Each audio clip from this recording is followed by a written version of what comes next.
here's another thing I kind of tripped into last night. And the first domino that caused me to learn all sorts of stuff I didn't know before dinner time last night, it came from an item that I just happened to notice in an email newsletter I got from Sports Business Journal.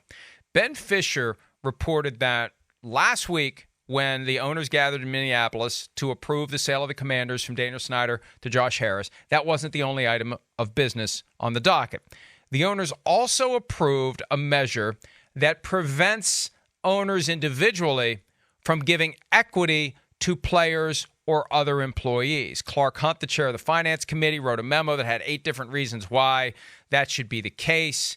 And at the end of the day, they wave the magic wand, and 32 businesses come together to dictate to each of them what they can and can't do with their equity. I still got a problem with that. I'd like to think the owner of a billion-dollar business can be trusted to make good decisions about who he or she does or doesn't give equity to. But what I learned as the evening progressed, 2 important names trying to or were planning to try to get equity. I'm told Rodgers tried to get New York Jets equity as part of this deal. He's already an owner of 1% of the Milwaukee Bucks, and he's seen that interest go up dramatically with the Haslams buying 25% of the team. Right. And I'm told by multiple sources that the Caleb Williams camp has been making it known to potential agents for the NFL experience that he's likely to embark upon next year, that the goal is or was to get equity in the team that makes him the first overall pick in the draft.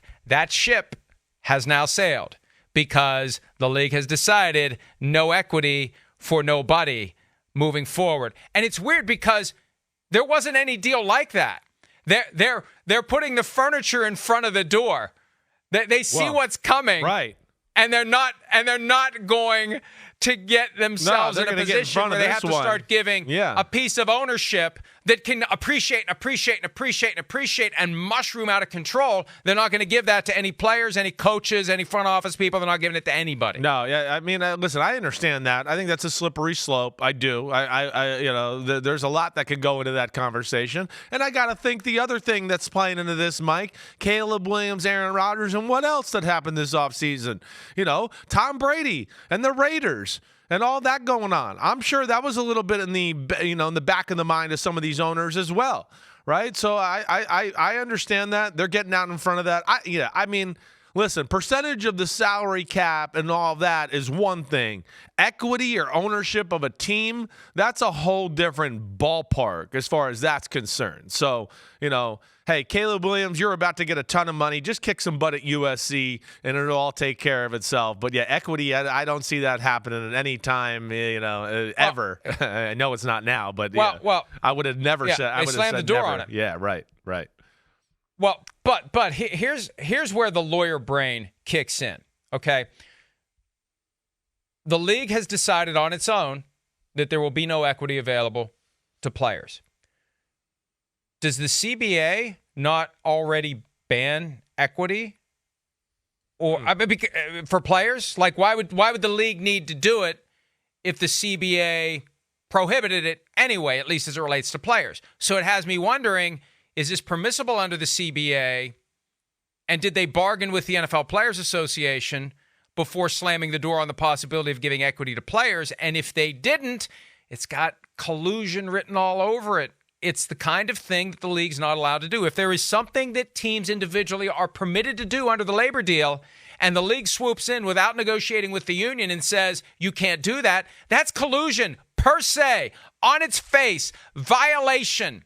And it'll be interesting to see if the ultra-secretive NFLPA now, which won't say anything to anybody about anything because they view everyone as enemies. It's just bizarre to me.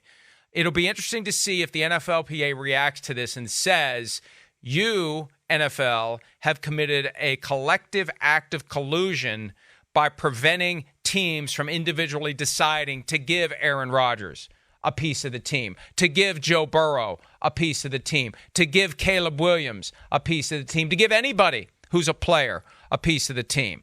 That is the next step in this. And, of course, I'm accustomed to stirring things up a little bit. I might or might not be asking the NFLPA about this today to see what they have to say about it. Are you just going to take this? Are you just going to let them do that? What's the world coming to? That's basically what I'm going to say. All right, good.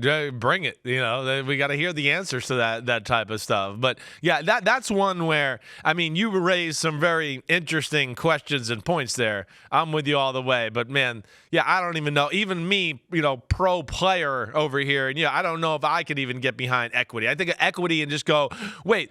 Just think, Aaron Rodgers for 2 years of service with the New York Jets, and all of a sudden he's going to own 1% of the team, 2% of the team because of that. I don't know. That doesn't seem right, and I just can't imagine that happening in American sports for the most part altogether. Well, it does create very real salary cap issues when it comes to the valuation of what that equity team, the player would get. Right. But Chris, at some level, man, there's some appeal to this. There really is. There really is, especially if you want Joe Burrow to be your quarterback for his entire career. There's some appeal to the idea of shaving off a tiny little bit of equity, maybe less than 1%. I don't know, but whatever it is, there's a level where it's fair and it can be properly accounted. And back to my point, if the CBA didn't already prohibit giving equity to players, why does the NFL need to do it in one fell swoop? And did the NFL commit that's real. A violation of the labor laws by doing this that they're now going to have to answer to? And we'll see how it plays out. All right. Hi, it's Mike Florio. Thanks for watching PFT on YouTube. Hit subscribe for the latest news and analysis from Pro Football Talk.